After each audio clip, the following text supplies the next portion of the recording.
Current affairs practice questions. First question, 1 second. First question andi. Operation Nanhi Frishti. Terminology చూసి డిఫరెంట్ది అని అనుకోకండి. In the sense మన boundaries, మన ఇండియన్లోనే ఒక ఆపరేషన్ జరిగింది. Operation Nanhi Frishti. Sometimes in news is related to different missions ఉంటాయండి. So remember, for example Chandrayaan mission, Gaganyaan mission, కొన్ని మిషన్స్ ఈవెన్ ఇంటర్నేషనల్ మిషన్స్ కూడా important. But the most important missions ఏంటి అంటే ఇండియాలో జరిగే missions. For example operation Meghdoot, operation Polo, అవన్నీ పాస్ట్వి. ప్రజెంట్వి కూడా ఇంపార్టెంట్. అలాంటిదే రీసెంట్గా జరిగింది ఒక 5 days back. A mission to rescue children found alone or abandoned at railway stations. Yes, this is the correct answer. So recently Operation Nanhi Frishte, sometimes seen in news, is related to a mission to rescue children's. Even Operation Muskan అని ఒకటి ఉంది, operation Chakravyuha అని ఒకటి ఉంది. So అవన్నీ ఒకసారి చూసుకోండి. What are the operation. Human trafficking వాళ్ళని కాపాడాలి అని అనుకుంటారు. సో డైరెక్ట్గా వాళ్ళు మెన్షన్ చేశారు, ఒక ఆపరేషన్ అని ఫిక్స్ చేసుకుంటారు. ఆపరేషన్ నన్హి ఫ్రిష్టే అని అనుకుంటారు. సో అందరూ ఒక గ్రూప్ లాగా ఫామ్ అయ్యి ఆపరేషన్కి, మనం మూవీస్తో చూస్తుంటాం కదండి, ఒక ఆపరేషన్కి ఒక నేమ్. సో చైల్డ్ని రెస్క్యూ చేసే ఆపరేషన్ని నన్హి ఫ్రిష్టే ఎవరు తీసుకున్నారంటే రైల్వే పోలీసెస్ వాళ్ళు. Consider the following statement about Ricardian equivalence. ఇది కూడా న్యూస్లో ఉంది. రికార్డియన్ ఈక్వాలెన్స్ బడ్జెట్ వచ్చింది కదా, సో ఇట్స్ ఇంపార్టెంట్. ఇది ఎకానమీకి సంబంధించి. సో మీరు టర్మినాలజీస్ చూసి మాత్రం చాలా కన్ఫ్యూజ్ అవుతారు. అండ్ ఇలాంటి క్వశ్చన్స్ సాల్వ్ చేయడం వల్ల డైరెక్ట్ స్కోరింగ్ అండి. బై ఛాన్స్ మనకి యూపీఎస్సీలో కానీ, ఏపీపీఎస్సీలో కానీ, ఎకానమీలో ఎక్కడిచ్చినా ఇలాంటి క్వశ్చన్స్ డైరెక్ట్ ఇచ్చేస్తే directly we can. Ricardian equivalence. The Ricardian equivalence suggests that when a government increases deficit spending, consumer will save more to pay for expected future tax increases. Yes, government actually మనము tax రూపంలో గవర్నమెంట్కి money ఇస్తాం. ఆ ట్యాక్స్ని collect చేసుకొని government spend చేయాలి money. కానీ ఏం చేస్తుంది గవర్నమెంట్, ట్యాక్స్ సరిపోవట్లేదు అని ఫర్దర్ వేరే వాళ్ళ బయట నుంచి బారోయింగ్స్ చేసుకుని స్పెండ్ చేస్తుంది money for some social activities, different activities కోసం. సో ఏమవుతుంది, ఫ్యూచర్లో ట్యాక్సెస్ ఇంక్రీజ్ అవుతాయేమో అని పీపుల్ కూడా start saving their money. So understand the cycle, how government ట్యాక్స్ని ఎలా యూస్ చేసుకోవాలి. ట్యాక్స్ యూస్ చేసుకోకుండా బారోయింగ్ యూస్ చేస్తుంది. సో బారోయింగ్ యూస్ చేస్తే పీపుల్ భయపడతారు, ఫ్యూచర్లో ఏమన్నా ట్యాక్స్ ఇంక్రీజ్ అవుతుందేమో, అప్పుడు నేను ఎక్కువ పైసలు కట్టాల్సి వస్తుందేమో, సో ఇప్పటిది నేను సేవింగ్ చేసుకుంటాను అనుకోవడమే Ricardian equivalence suggest that when a government increase deficit spending, consumer will save more to pay for expected future tax increases. Yes, it implies that government borrowing does not affect the overall demand in an economy.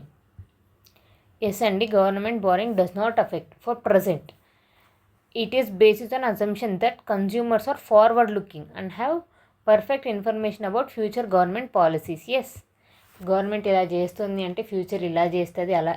Richard equivalence ఇండైరెక్ట్గా అదే mention చేస్తుంది కదా, government ఇలా తీసుకుంటుంది, so people save చేసుకుంటున్నారు ఎందుకంటే ఫ్యూచర్లో increase అవుతుంది, ట్యాక్సెస్ ఇంక్రీజ్ అవుతాయి అంటే వాళ్ళు ఎలాంటి టైప్ ఆఫ్ పాలసీస్తో ఫార్వర్డ్ వస్తారని పీపుల్ ఊహించారనే కదా. So all the 3 statements are correct. If you have any doubt దీనికి సంబంధించి వీడియోస్ ఒకసారి చూడండి. బట్ ద మోస్ట్ ఇంపార్టెంట్ ఎకానమీకి consider the following statement regarding article 341.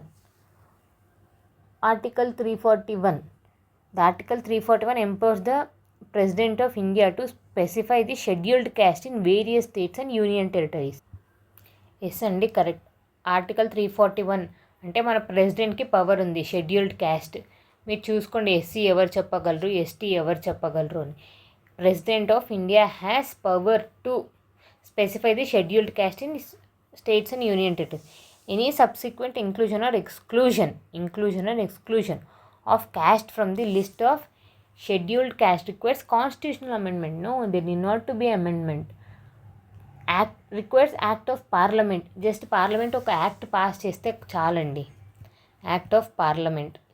అలా అంటే చాలామంది కర్ణాటకలో, మహారాష్ట్రలో ఓబీసీ ఇంక్లూజన్ ఎక్స్క్లూజన్ జరుగుతూనే ఉంటుంది. ర్యాండమ్గా ఇయర్కి చేంజ్ జరుగుతూనే ఉంటుంది. అలా అని అమెండ్మెంట్స్ అంటే నెంబర్ ఆఫ్ అమెండ్మెంట్స్ అయిపోతాయి.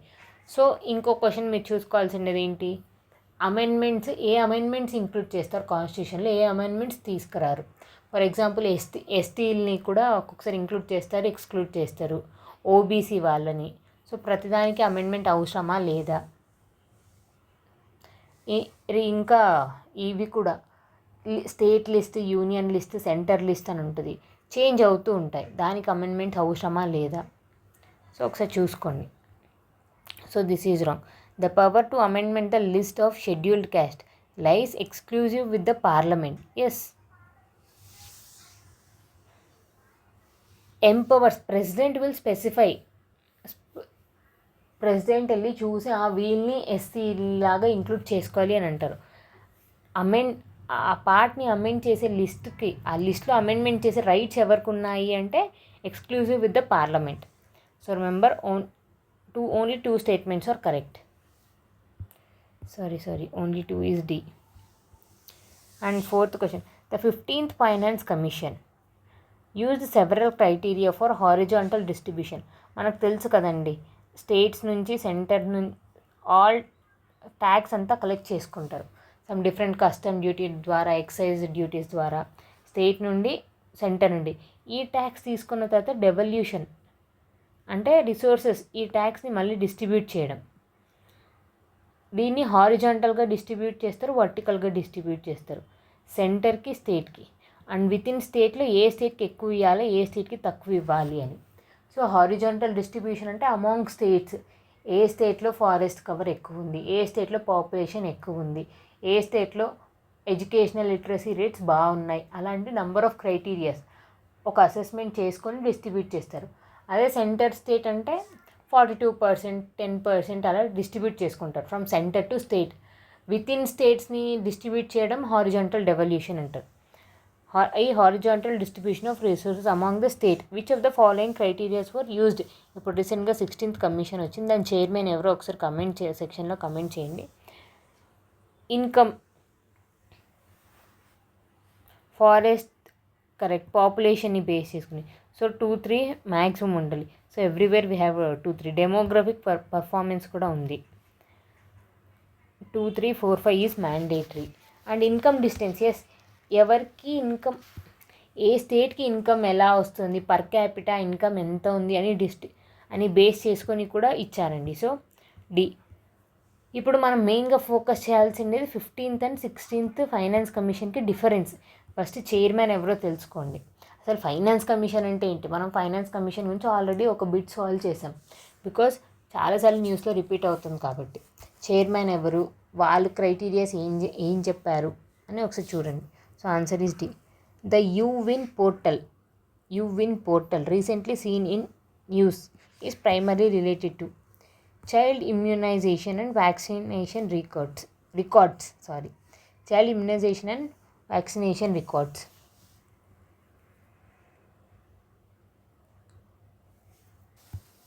రీసెంట్గా మన ఇండియన్ గవర్నమెంట్ తీసుకొచ్చిన ఇనిషియేటివ్. బికాజ్ ఎవరికి ఎంత ఇమ్యూన్ అవుతున్నారు, స్టాక్స్ ఎన్ని ఉన్నాయి, ప్లానింగ్ ఏంటి, ఎవ్రీథింగ్ డీటెయిల్డ్గా ఉంటుందండి యాప్లో. సో యువిన్ app is related to what, child immunization and vaccination records. C answer. With reference to article 200 of the Indian constitution consider the following statement. మనకు తెలుసు, లోక్సభలో బిల్ పాస్ అయిన తర్వాత, రాజ్యసభలో పాస్ అయిన తర్వాత, టూ హౌసెస్ యాక్సెప్ట్ చేసిన తర్వాత, ప్రెసిడెంట్ దగ్గరికి వెళ్ళిన తర్వాత ఓకే అని ఆయన అసెంట్ చేసిన తర్వాత ఆ బిల్ అనేది యాక్ట్ లాగా ఫామ్ అవుతుంది. సేమ్ స్టేట్ లెజిస్లేచర్లో కూడా if you have state legislature assembly నుండి పాస్ అయిన తర్వాత కౌన్సిల్ బై ఛాన్స్ ఉంటాయి. ఓన్లీ 6 స్టేట్స్కి ఉన్నాయండి కౌన్సిల్. ఆ కౌన్సిల్ కూడా యాక్సెప్ట్ చేసిన తర్వాత గవర్నర్ దగ్గరికి వెళ్తుంది. గవర్నర్కి ఏం పవర్స్ ఉన్నాయి, he can assent or he can withhold. Assent అంటే నేను సైన్ చేసేయచ్చు. ఆర్ ఎల్స్ విత్హోల్డ్, కొన్ని రోజులు విత్హోల్డ్ చేయడం, లేకపోతే రిటర్న్ పంపించడం. ఇంకా ఒకటి ఏంటి అంటే ప్రెసిడెంట్కి పంపడం. Okay, so the governor has the absolute power to withhold assent to bill passed by the state legislature. Absolute power లేదండి, అబ్సల్యూట్ పవర్ లేదు. Even though he has power to withhold ఉంది, ఆయన పెట్టుకోవచ్చు ఆయన దగ్గరే, కానీ క్రైటీరియాస్ అనేది ఉన్నాయి. ఫర్ ఎగ్జాంపుల్ మనీ బిల్ అయితే 14 days లోపల, నార్మల్ ఆర్డినరీ బిల్స్ ఒకవేళ రీకన్సిడర్ చేసి ఆయన రిటర్న్ పంపించిన తర్వాత మళ్ళీ పంపిస్తే 1 month లోపల అసెంట్ చేయాలి అని. So this is not absolute power to withhold. The governor has the power to withhold is okay, absolute power అని మెన్షన్ చేశారు కాబట్టి wrong. The governor can return a bill for reconsideration by the state legislature. Yes, ఎప్పుడైనా ఆయనకి ఇదేమో తేడాగా ఉంది bill. ఆర్ఎల్స్ ఒకసారి సరిగ్గా చూసుకోండి. ఆర్ఎల్స్ గవర్నమెంట్ ఏమన్నా కొలాప్స్ అయ్యే స్టేజ్లో ఉంది, మీరు ఈ టైంలో ఇలాంటివి పాస్ చేయడం కరెక్ట్ కాదు. అలాంటి టైంలో with reference to Indo Pacific economic framework, India has joined all of the following pillars except. So ఈ క్వశ్చన్ ఏంటండి, ఫారిన్ పాలసీకి సంబంధించిన క్వశ్చన్. యాక్చువల్లీ దీంట్లో 4 pillars ఉన్నాయండి. ఈ 4 పిల్లర్స్లో ఇండియా 3 pillars యాక్సెప్ట్ చేసింది. 4th pillar ఎందుకు యాక్సెప్ట్ చేయలేదు అంటే, నేను ఆత్మనిర్భర్ భారత్ అంటే కంప్లీట్గా నా మీద నేను ఫుల్ఫిల్ అయిన తర్వాత వేరే వాళ్ళ మీద డిపెండ్ అవ్వాలి అని అనుకుంటున్నా. ఇప్పుడు నేను ట్రేడ్కి కూడా వేరే వాళ్ళ మీద డిపెండ్ అయిపోతే నేను స్టార్ట్ చేసిన ఇనిషియేటివ్ అంతా కొలాప్స్ అంటే సమ్ ప్రాబ్లమ్స్ అనేది స్టార్ట్ అవుతాయి. So Indo Pacific economic framework, India has joined all the following pillar except.